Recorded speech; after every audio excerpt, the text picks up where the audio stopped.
All right, so last video, I talked a lot. So I hope you watched, hope you listened, and hope it was interesting. I hope there's some cool ideas in there that you want to see at least, or even maybe do yourself. But at the end of that video, I said I'm going to dive into the heated seats, and that's exactly what I started to do. So hot, clothes, same. Literally, I did that 5 minutes ago. It's probably going to be months since this comes out, but I figured I'd go tackle the seats pretty quickly while I've got some time. And the first thing I have to do is remove seat covers. So I've got these black leather seat covers, and it's the first time I've peeled them back to see the condition of the original seats, which is pretty interesting. But they look pretty good. I haven't seen the base yet. They may be a lot worse because that's usually where they fall apart. But they look a little dirty, but they look like they're in good shape. But I peeled it up enough where I can stick the heated pad in this space right here. The wiring will come out the back, and then I've got to do the same, kind of peel this part back so I can put the other one down here. So that's what I'm working on. There's my wiring for my sub and stuff that I think I can just tap into, I hope. I know in some cases that can cause like grounding noises, but I think because I've got a really solid ground, I should be okay. I think I just need the 12 volt accessory, so it just flips on with the key. So I'm going to start there and see if I have any issues with that, because it's already there, it's already wired. It makes it super easy for me to do. I also have a ground down here that I use that I can repurpose. So I feel like I've already set up for pretty easy installation, I guess I would say. So I'm gonna get this top mat installed, bottom mat installed, and we'll see what it looks like as we do that. All right, so real quick, I got the bottom off, and they're actually in good shape. Again, they're a little dirty, but they look nice. The black, way better. I love the black. It just kind of cleans up the inside for me based on the color combo and stuff. But they're really cool seats, and they look like they're in good shape. So just want to share that real quick before I start throwing on these mats, or keep calling them mats, but heated pads. All right, so here's the instructions for these. It says remove the seats. I don't think I have to. Remove lower seat covers. I've removed the seat covers. And it just says install new pad and stick. Do not cut or fold. Put the seat cover back on. I mean, it's that easy from installing the pad portion. And then here's the wiring. So it's already got a relay built in, so I don't have to worry about managing a relay. It's already installed. And you can kind of see that in this wiring here. So here's the relay, it's already done. Here's the switch. It does have a high and a low. Middle is off, down is low, up is high. So yeah.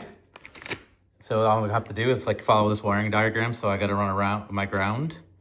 Got my switch, and it's already fused as well. So I literally just have to plug in power and run the ground, and we're good to go. So very straightforward and simple install for you here. Easier for me because of where I have power. But also probably for most of you, if you just did like they give you and like they recommend, a fuse tap, which is, it's in here, right here.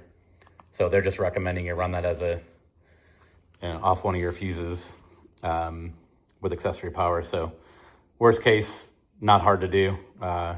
So I'm actually pretty excited about how simple this will be. So follow up here in a second when I get these mats, pads, whatever installed. All right, got the pads installed. They're literally just double-sided taped around all four sides. I ran them so the cables here and here go out the back side of the seats, and that's what'll plug into the wiring harness. And now I just got to put the seat covers back on and do the wiring. So that took me, I don't know, longer to get the stupid backing of the tape removed than it did to do anything else. So super easy to do, and gonna put these covers back on. You'll never know they're there, and we'll go from there.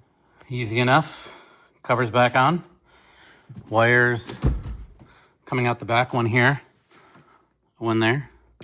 And those are the two that get plugged into the wiring harness. and then we just do the power, and that is it. Hard to complain about this project. Now, we haven't plugged them in to see how they work yet, so I'm gonna hold off getting too excited on the power of these things.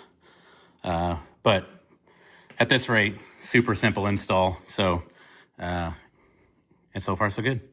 So we'll be back as I get the wiring kind of set up. I'll show you how I did that and we'll go from there.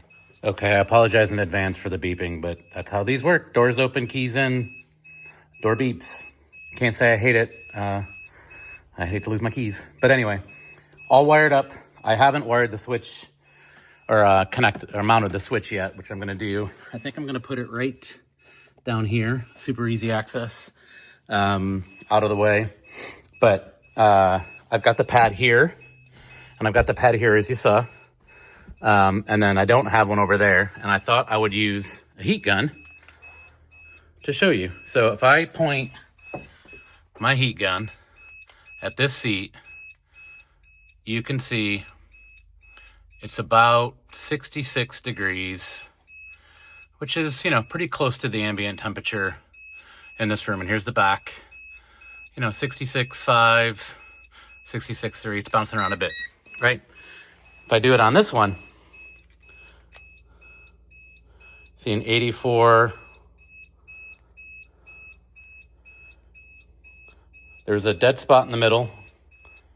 And then I come to the other side, 81, 86. And if I come to the back, 83. So you can see, I mean, it added a good 10 to 15 degrees. I'm sure as you sit on it, of course, you'll feel more, right, as it soaks through from the pressure. But I would call that a success. So that's it. I say that's it. I'm gonna mount the button, the switch, so you can at least see what I do there. But with that, we've got heated seats, which is pretty cool. I've got a little bit of wiring cleanup to do too, but it helped that I had power back here already for the subwoofer.